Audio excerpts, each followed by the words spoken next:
जय श्री राधे कृष्ण। देवी और सज्जनों, नमस्कार, प्रणाम। शाम की बातें शाम से।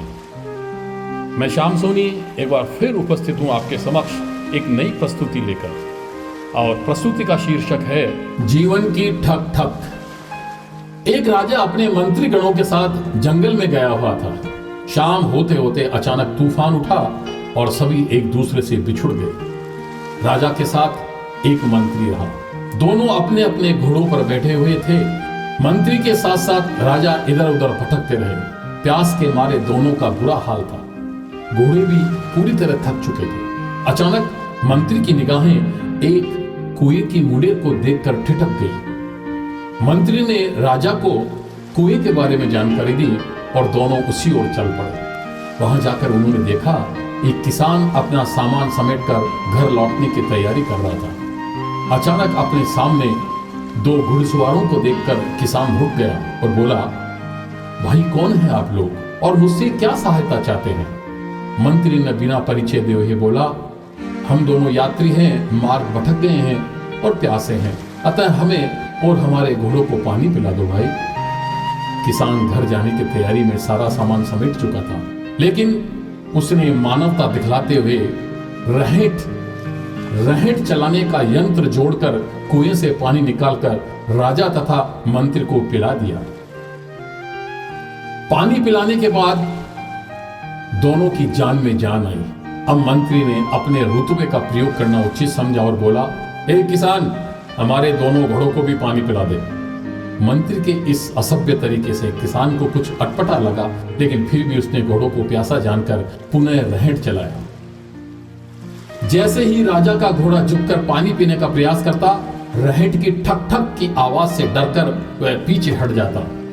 रहेट आप लोग जानते होंगे, रहेट एक डिब्बे के रूप में एक गोलाकार होता है जो कुएं के अंदर जाता है और पानी लेकर आता है, लेकिन जब वो चलता है तो ठक ठक ठक ठक की आवाज होती है।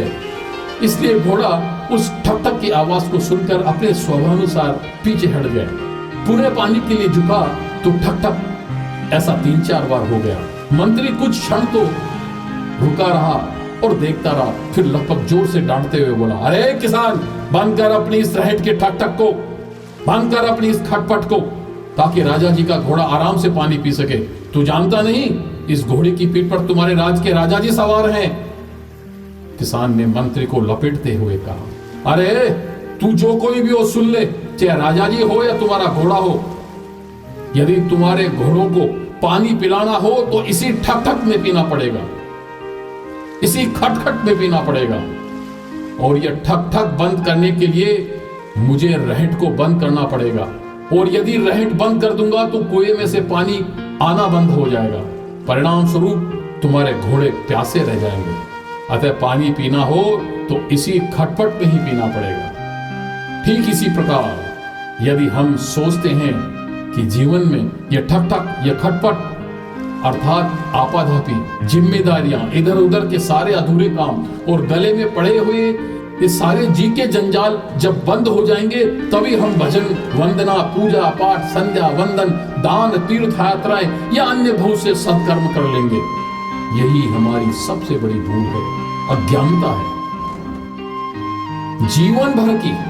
जीवन भर की इसी खटखट, ठक ठक, इसी खटपट में से ही हमें अपना समय निकालना होगा। तभी हम अपने मन की तृप्ति कर सकेंगे, संतोष की प्यास बुझा सकेंगे, इहलोक और परलोक का मार्ग प्रशस्त कर सकेंगे, परम तत्व को प्राप्त करने का आधार बना सकेंगे, अपनी अंतरात्मा को स्वच्छ व निर्मल कर सकेंगे, 84 के इस बंधन को मुक्त होने का प्रयास कर सकेंगे। वरना उन घोड़ों की तरह हमें प्यासा ही रहना पड़ सकता है। अतः सब काम करते हुए, सौंपे गए सभी दायित्व जिम्मेदारियां निभाते हुए, ठीक इसी ठक ठक में, इसी खटखट में हमें प्रभु का सुमिरन करना होगा। जय श्री राम।